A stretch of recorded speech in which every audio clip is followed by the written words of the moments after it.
This says the Zohar, even though by Chet Egel we got back the impurity, but if somebody is going to really study and practice Torah and toil in Torah, the Torah will help him to remove his impurity, to get rid of it. Now, the Mechilta says everybody's saying, there's a capital in Tehillim. It says two places in Tehillim, almost the same thing, with a little bit small changes. One is capital Kuf Tesvav, 115, and one is 135. What says over there like this?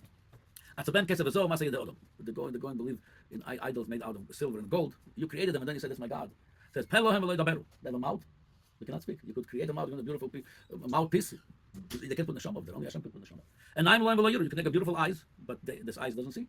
There's no neshama in this eyes. As Naim V'lo Shmo. You could craft a beautiful ears, but they don't hear. Av V'lo Yirichon. They have nose, but they don't smell. Yadayim V'lo Mishun. They have hands, but those hands cannot touch, feel anything. Ragleim V'lo Halechon. They have feet, but they cannot walk. You created a throat, but they cannot speak to the throat. And then it says over there, like it looks like David the Melech cursing them. Those idol worshippers, they believe in such a nonsense. They say something they crafted with their hand. They said to you, "My God, you should be like them." He says, basically telling you shouldn't be able to see, to hear, to breathe. Like he's cursing them. But as we're going to see, that's not a curse. I'll tell you what it is.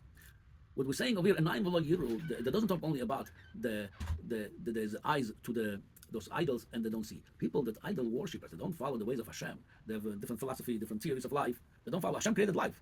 He's the only one to give you the manual for this life. It's like a manufacturer could give you the manual for the car because they manufacture it. They know what to do with it. They are the manufacturers. Nobody else could tell you how to operate it better than them. Hashem created life. He's Chaya Chaim. He's the source of life. He tells you how to live. It's the best way to follow him. When you say, "No, I'm smarter, I'm not going to follow him," so sometimes you have eyes but you don't see right.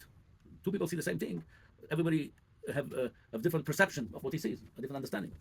Same thing, that's what it says. And Hashem gave you eyes, but you don't either utilize them fully or you don't see them. Then it says like this.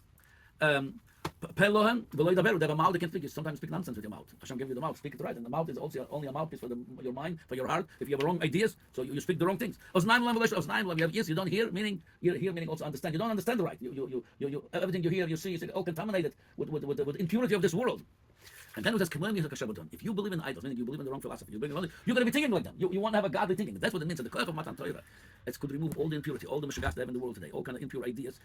Even though by Chet Egel, it's all came back to us, the impurity. But now, since we already Hashem did it once for us, He removed the impurity through connecting the Torah, studying, toiling, and practicing. We could remove the impurity, all the impure ideas of the Mela. You're going to see differently. You're going to hear differently.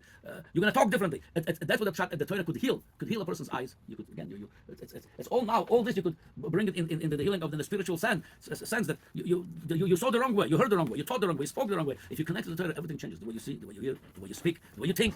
So that's what the Gemara of here in Shabbos teaching us that the Torah, and then what the Ben Ish Chai said, that the fire of the especially if you connect to the fire of Torah, you learn the Torah and then you let the fire of Kedusha burn all the fire of the snake. That get rid of all the impurities and the whole life going to be more a godly life.